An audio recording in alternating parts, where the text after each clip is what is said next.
E aí, pessoal, agora vamos resolver uma questão para aquele indivíduo que tem interesse em fazer a prova do Enem, em que tem dificuldade em cálculo estequiométrico. Tá? Trago aqui uma questão do Enem 2015, em que, além da questão ter uma boa quantidade de textos, a gente tem um outro caso importante aqui, que é quando a questão fornece duas reações químicas e tem dados importantes na primeira reação química e dados importantes na segunda. É necessário que tu use as duas. E, de certa forma, a gente tem que cuidar bem como se procede esse tipo de situação. Então, vem comigo, te concentra aí em casa, que vai ser bem relevante. Vamos lá. Para proteger estruturas de aço da corrosão, a indústria utiliza a técnica chamada de galvanização. O metal bastante utilizado nesse processo é o zinco, que pode ser obtido através do minério denominado esfarelita, que é o ZNS, de pureza 75%.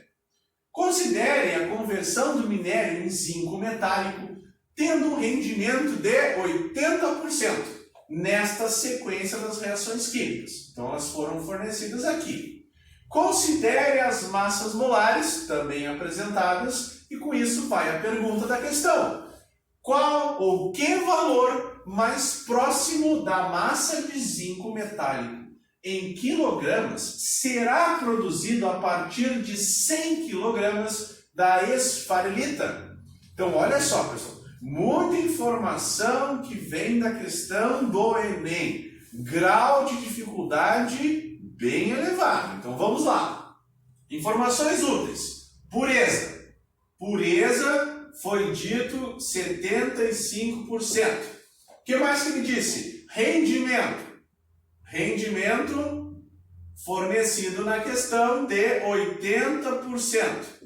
Certo? Duas informações que foram fornecidas e devem ser utilizadas. Agora vamos de fato à situação. Quais são as substâncias que eu devo utilizar? Bom, o zinco metálico, porque é isso que ele espera que tu calcule, a massa, e a esfarelita, que é o nosso ZNS. Então tá aqui ela. Ah, mas e as outras substâncias? O que eu faço? Tu não utilizará. Só que aí, pessoal, vai aqui a nossa atenção a essa situação.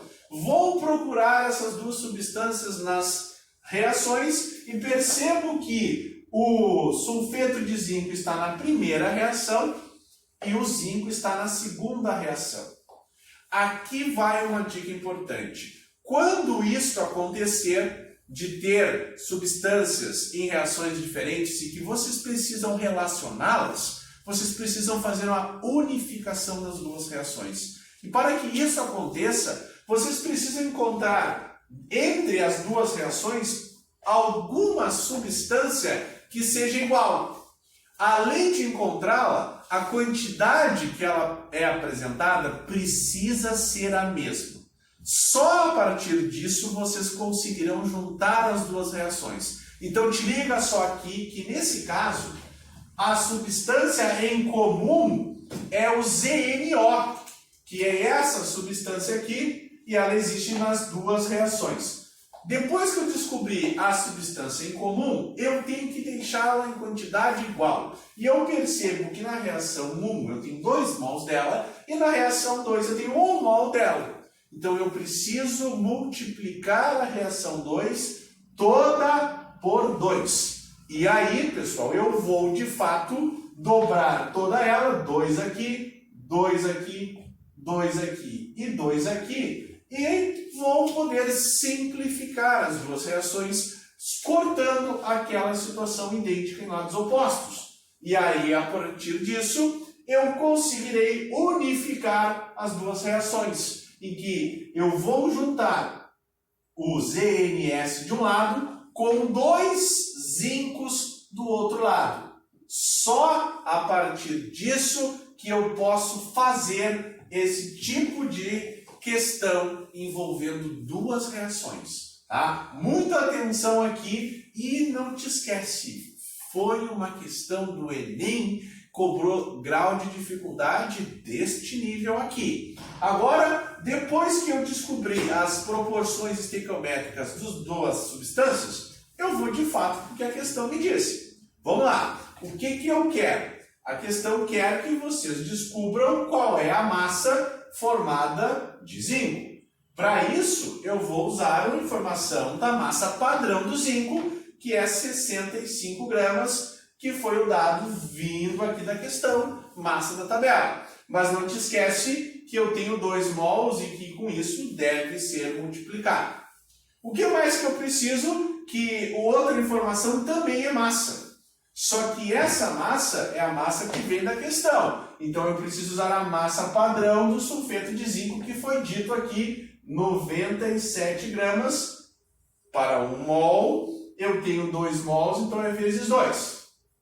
Só que o probleminha é que antes de colocar os 100 kg embaixo do sulfeto de zinco, eu preciso fazer aquela situação que eu te contei, que é quando aparece o valor de pureza, eu sugiro que tu use antes de colocar aqui o valor fornecido. Então, qual foi a pureza? Então, vamos usar a pureza, né? 75% de toda a massa utilizada é pura. Qual foi a massa utilizada? 100 kg.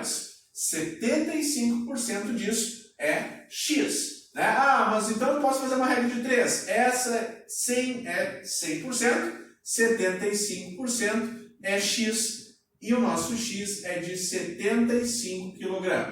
Maravilha! Descobri qual é o valor puro da amostra, vou jogar esse valor aqui. Então, 75 kg.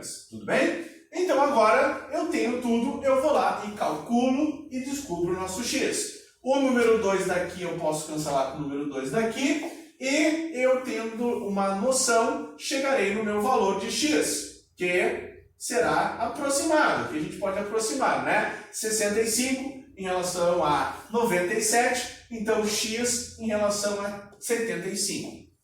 Como que eu percebo essa proporção? Ela não tem números inteiros, o que dificulta na hora da matemática, né? Então aqui é uma situação que vai exigir de vocês fazer esse cálculo matemático para chegar na nossa resposta, tá? Então muita atenção aqui para não fazer, não confundir, né? Então aqui, ó, eu faria da seguinte forma: isso aqui é 3/4 aproximadamente de 97. Então eu tenho que ter 3/4 de 65. Ah, mas qual é a metade de 75? Ah, 1/4 é 15. Então 3/4 é aproximadamente 48 quilogramas. Aproximadamente isso aqui. Aí ele pode dizer, chegamos à resposta. 48,50, letra D, fim da questão. Qual é o grande problema? É vocês esquecerem de uma dica importante. Todo dado fornecido deve ser utilizado. E tem uma informação que foi passada que a gente não utilizou, que é o rendimento. Rendimento indica que nem tudo foi perfeito, nem tudo se converteu como deveria. Se o mundo fosse perfeito, 48 quilogramas seria um rendimento de 100%. Na questão foi dito que o rendimento é de 80%. Eu tenho que usar os 80%. E isso vai, de fato, chegar à nossa resposta. Letra C, aproximadamente 40 quilogramas. Tá? 40 quilogramas, letra C. Aí vocês agora devem tirar as suas próprias conclusões de uma questão como essa, questão do Enem 2015.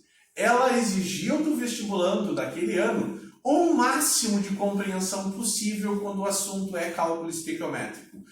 Na questão apareceu pureza, na questão apareceu rendimento, na questão apareceu reações sequenciadas, em que tudo isso deveria ser aplicado com perfeição e que o aluno tivesse as habilidades corretas para chegar à resolução dessa questão. Então está aqui uma situação de grau de dificuldade elevadíssimo no TRI, no TRI é considerada top, dificílima, grau de dificuldade máximo, tá? Então, está aqui a resolução, fiquem bem, bons estudos e até mais. Tchau!